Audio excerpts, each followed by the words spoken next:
Howdy friends, it's Carrie on this terrific Tuesday. I had a request today to do a tips video for those people who are in the process of planning a shoulder replacement surgery. And so I thought I would just go ahead and do a live.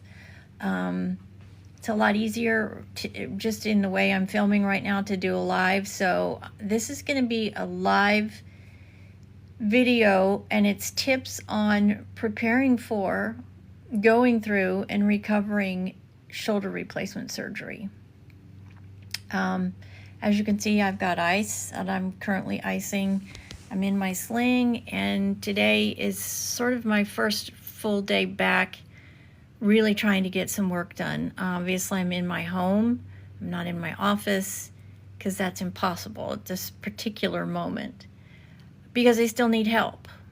There is a lot to think about when you talk about shoulder replacement surgery or correction. I'm not going to try to interact with you guys, so if you're joining in, thank you so very much for that. I don't have enough hands to do that, to do any interacting or any of that, so thank you for joining me. First of all, that's an important thing. And I hope that you come away from this live with a better sense of what this surgery is, what to expect, what to do, maybe not what to do, and just be prepared and confident in your decision. So this is my third surgery this year on this shoulder. It's my right shoulder. And the first two shoulders were a repair. The first time, the ligament is not the rotator, it's an underlying ligament that was damaged. And the first repair did not work properly, so we had to repair it a second time. The repair did work, but during that second surgery, my surgeon realized the extent of damage from osteoarthritis. Now, I'm 62. I played a lot of sports when I was younger: golf, tennis, I swam, I ran, I did aerobics. I mean, I did everything. And this is one of the results, is arthritis.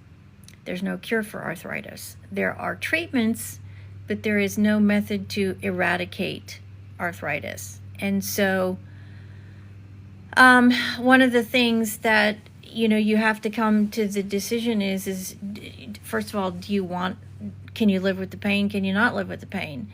I couldn't. I also have an underlying condition that definitely affected my decision. I have RSD in my legs, which is a nerve disorder, and it could definitely travel to my shoulder without surgery or with surgery. So I knew that I just could not continue to live with the kind of discomfort that I was living with. Every time I picked up my grandchildren, I was in pain. Every time I stirred hamburger meat, I was in pain. Or I sat at my desk typing. And that's because I had class 4 or a 4 rating on the osteoarthritis. That's the highest rating or worst rating you can get. And so after my second surgery, my surgeon said, you're probably going to be looking at a replacement sooner rather than later. And I knew at that time in July, there was no way that I could potentially recover in time for an overseas trip that I had in September for a family trip back to Australia. I'm Australian, and so we were taking a trip as a family to take care of some family business, and I knew there was no way that I was going to be physically prepared if I had the surgery before I left, because the recovery is substantial.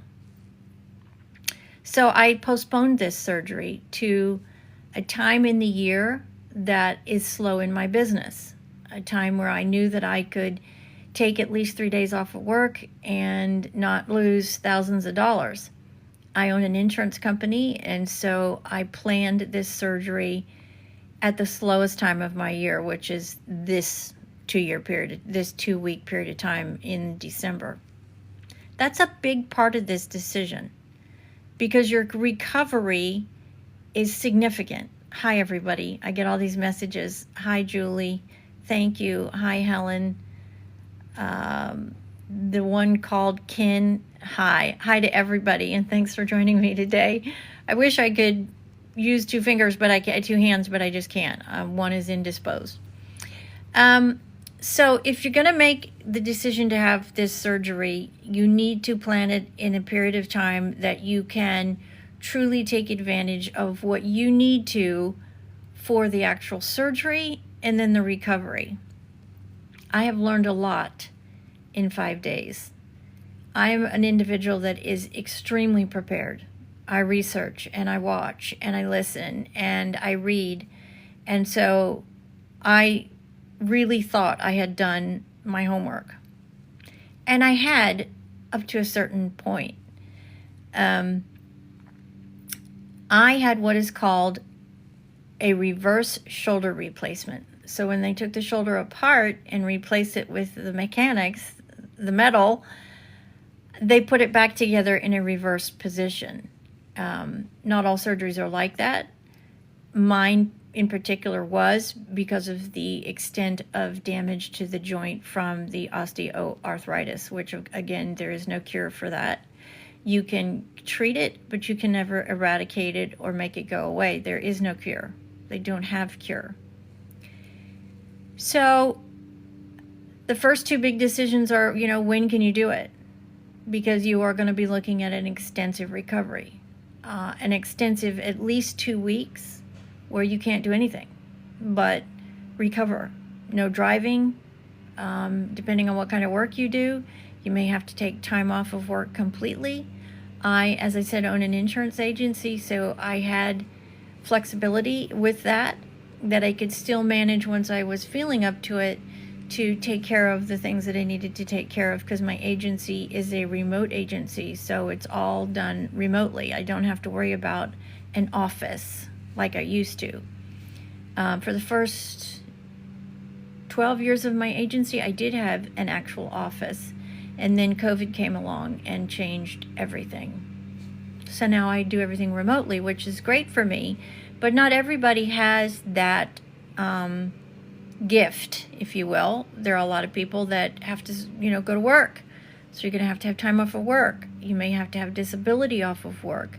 You may have to file for disability insurance if you need it because you cannot go to work, depending on what you do. So there is a lot that goes into a decision to have any kind of replacement on your body, any type of joint replacement. This is my second replacement. I had a knee replacement back in 2015. The shoulder is a difficult recovery because you have to use it for just about everything. And if the shoulder is the dominant shoulder, then it makes it even more complicated, which in my case is. It is my right shoulder and I am right-handed. So everything is a challenge. From brushing my teeth to getting dressed to trying to do my hair to eating. I am a right dominant person, so now the left has been called up and we are working through it. It is not easy. I am pecking on my computer using a pen because it's the only way I can do it. But I want to be real with you so you understand what you are getting into when you make this decision. So do your homework, do your research, talk to your surgeon, be very, very sure that this is what you need to have done, that you do not have another alternative. My surgeon was very conservative, and I am incredibly grateful for that. He did not rush right into this. We did 2 operations before, and we did steroid injections, and unfortunately, you do get to the end of the road, and this is the end of the road. And so for me, I had no other choice. When you do recover from joint recovery surgery, normally it's a brand new life. I can tell you that with my knee. My knee is now 7 years past, and the only thing I can't do is I can't get quite to back to the exact position that the other leg is. But I run. I do all the things that I couldn't do for many years because I was in so much pain. So it is definitely worth it. But You need to be prepared. You need to do your homework. You need to do your investigating. And above all things, you need to talk to your surgeon and be confident in his skills. Talk to other patients if you have to. Get on and see if he's got any reviews that are bad. And do your homework. Understand the procedure that you're going to have. And the thing that I would tell you from this point on is you cannot do this on your own. It is impossible. I have my husband. I would not be able to be at day 6 sitting in a chair trying to work, doing this video on my own.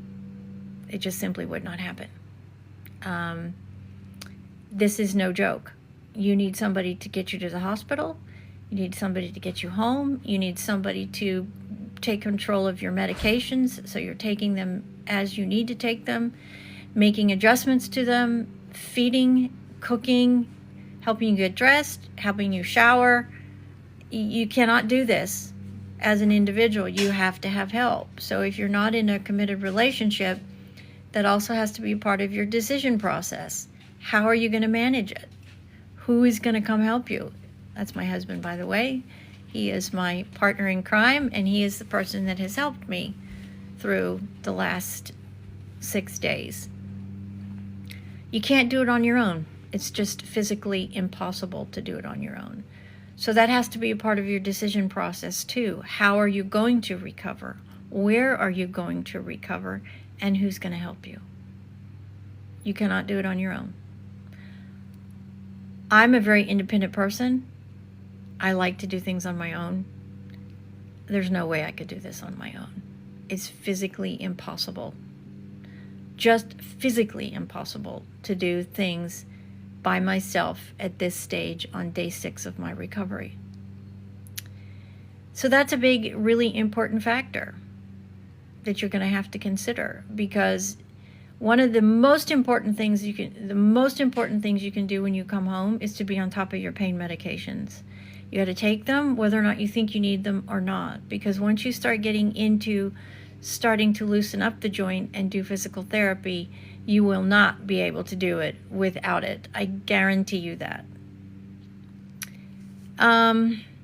So those are really important parts of planning this surgery. Then another thing I will tell you, and I'll be perfectly honest with you, I really thought I would come home the same day. I had the option. My surgeon said, do you think you're going to want to go home? And of course you want to go home. But he also made plans in the event that I could not go home, if I woke up and I was in too much pain. And that is exactly what happened. Now, in this surgery, I had what's called nerve blocks. And so most replacement surgeries now today, they do that. They put a block on the nerves that feed into the area that you're having repaired. So when you wake up without those nerve blocks, you would be in agony. Some people are fortunate enough to wake up and have no pain. Praise the Lord Jesus, Mary, and Joseph. If that's you, God bless you. It was not me. I woke up and I was in terrible pain, and I was struggling very, very badly. And so the decision to stay overnight was made before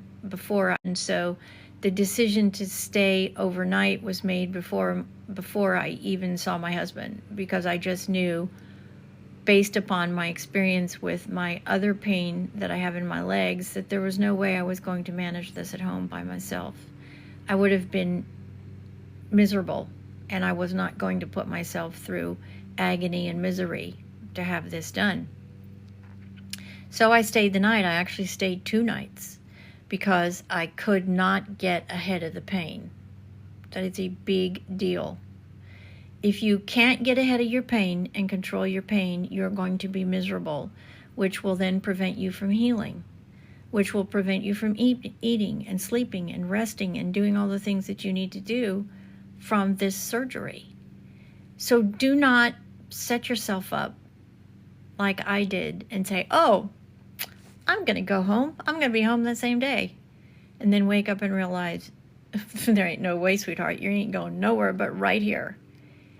And I felt let down by that. I did. I'm not going to lie to you. I felt like I should have gone home, but I do know I'm intellectually enough, smart enough to know, based upon dealing with chronic pain for 17 years now, that if I'd have come home, I would have probably been back at the hospital because I just could not get ahead of the pain for the amount of time that I needed to. Because you only get pain medication so often, and you've got to be able to manage it and at least feel like you are resting in between pain medication. So I had my surgery on Wednesday, and I came home late Friday afternoon. And I did feel at that point that I could come home and manage the pain. And so far, I've done really well, but I cannot do it on my own. I just can't. I don't want to say you lose your ability to track. That's not what I'm trying to say. But when you are in a battle, and this is a battle, remembering to take pain medication on a schedule can sometimes slip your mind. And so that is why it's so important for you to have that other person that can say to you, okay, now it's pain medication, or now it's a leave, now it's pain medication, now you need to go for a walk, now you need to get up and you need to start your exercises, now you need to do this or that, because it is just what it is. And it is a challenge. That's why I'm going to say it again. Do not try to do this on your own, because you will not be successful. It's too big of a surgery. So physical therapy came out yesterday. I have physical therapy here in my home 4 days a week for 2 weeks to get myself to a place where I can then get to physical therapy once I'm able to drive. I'm not able to drive for 2 weeks. I've got a 8.5-inch scar across my shoulder. In my particular case, it was sutured. It was not stapled. And that's sort of where we are. I'm doing really well, though. I do feel like I have turned the corner today, but today is day 6. That's a long time. It's almost a week. And it is a lot. I thought I would be at this stage by maybe Saturday. Didn't happen.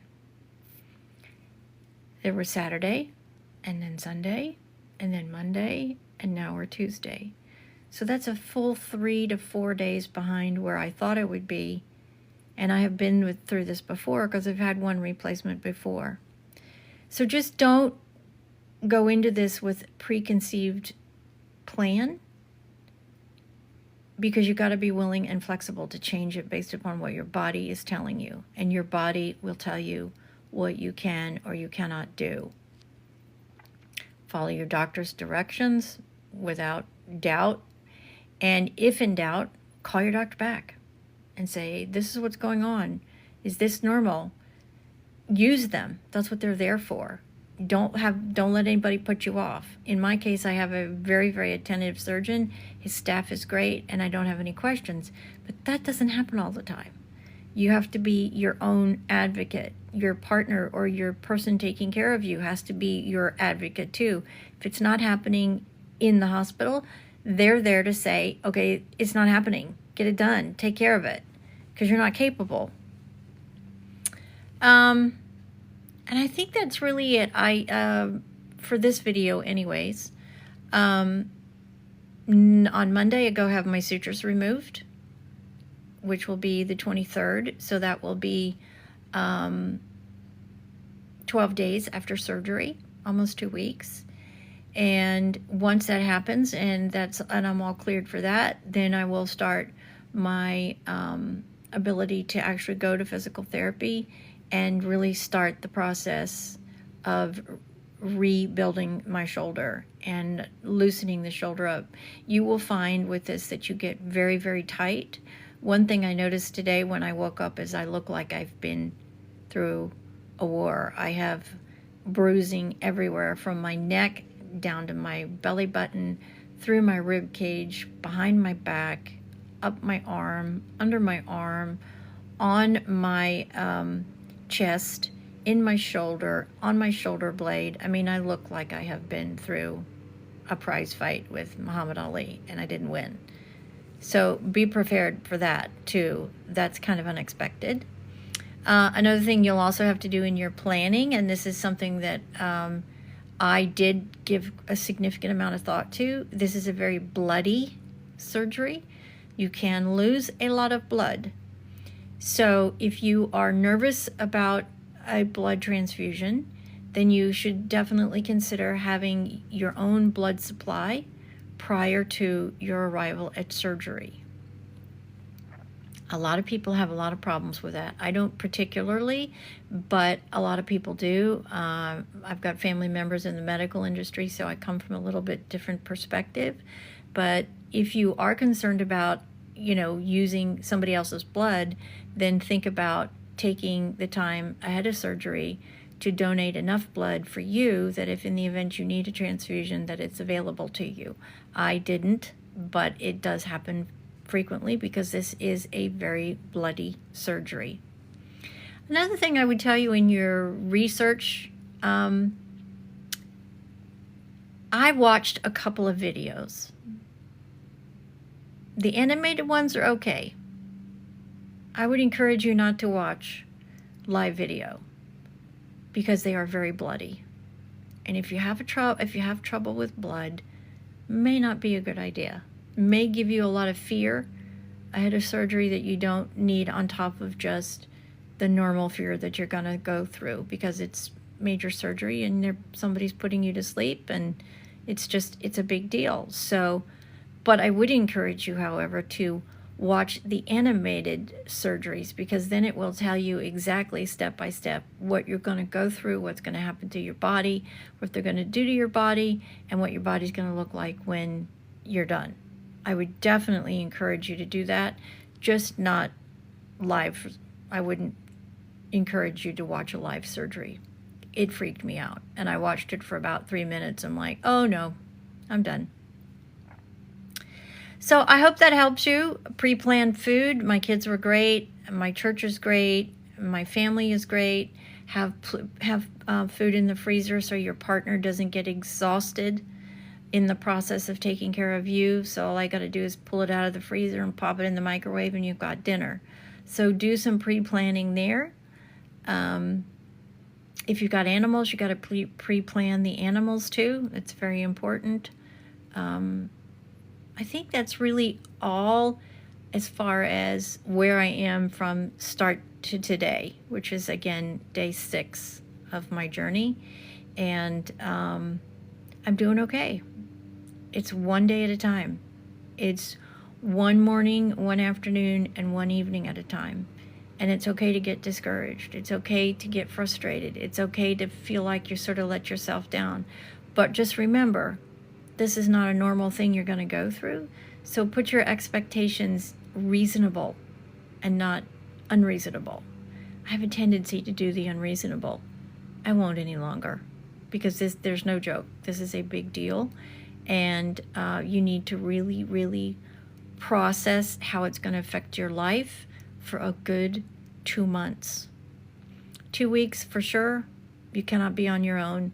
But then for the recovery, which is a good 2 months, you've got to think about that too. Work schedules, physical therapy schedules, if you've got kids, if you've got dogs, all of those things. Because you want to set yourself up to be successful. If you're going to go through this type of surgery, you want the results to be good. You want to have your joint back. You want to be able to do all the things that you couldn't do because your shoulder was in the state that it was in. So set yourself up for success and not failure, and try to, at all times, stay positive. I know that's very cliche, but it really is true. When you're having a down day, find something to put some positive thoughts back in your mind, whether it's watching a movie or taking a walk or whatever, and take your time. You didn't get in the state that you were in to have the surgery overnight, so you're not going to be back together overnight either. Be patient.